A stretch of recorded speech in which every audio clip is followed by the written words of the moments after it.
With the introduction of COVID-19 vaccines from Pfizer, Moderna, and most recently Johnson & Johnson's, the engineering behind these vaccines has been overlooked.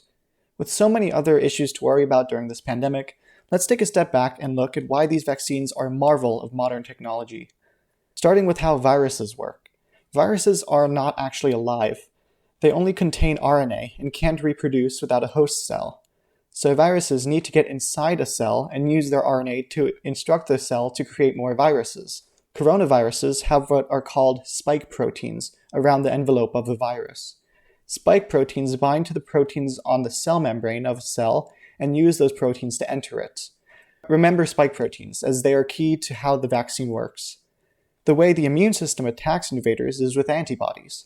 Antibodies attach to the spike protein of a virus to destroy it. However, a different antibody is needed for each type of virus, so the immune system has memory cells.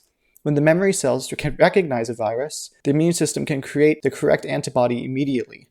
Therefore, the goal of any vaccine is to get the memory cells to remember the correct antibody to produce in healthy individuals. Traditional vaccines have used weakened or dead versions of the virus to trigger an immune response without causing illness. So what's different about the COVID-19 vaccine? It's not like any other vaccine ever made. This is an entirely new type of vaccine created in the pressure cooker of an ongoing pandemic. Scientists from BioNTech and Pfizer worked together to create the first COVID-19 vaccine in just 11 months. Previously, no vaccine had ever been created in less than 4 years. On top of that, the way the vaccine works is nothing short of brilliant. This vaccine uses mRNA, a single strand of nucleotides that bio students probably recognize.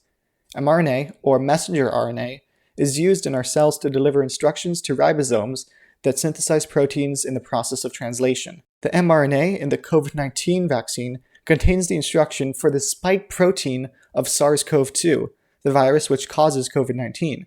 Let me repeat that. So the mRNA in your COVID-19 vaccines create the spike protein for SARS-CoV-2 without the actual virus. Your immune system recognizes the spike protein as a threat and creates antibodies to defend against it. Just like that, you have antibodies for SARS-CoV-2 without ever having the virus in your system. This vaccine is the culmination of years of research on mRNA vaccines, showing how strong the medical world is in facing a pandemic which has killed over 2.5 million people. This achievement should be celebrated. It's rare to see such an accomplishment like this, and it should be remembered and appreciated by every person to receive it.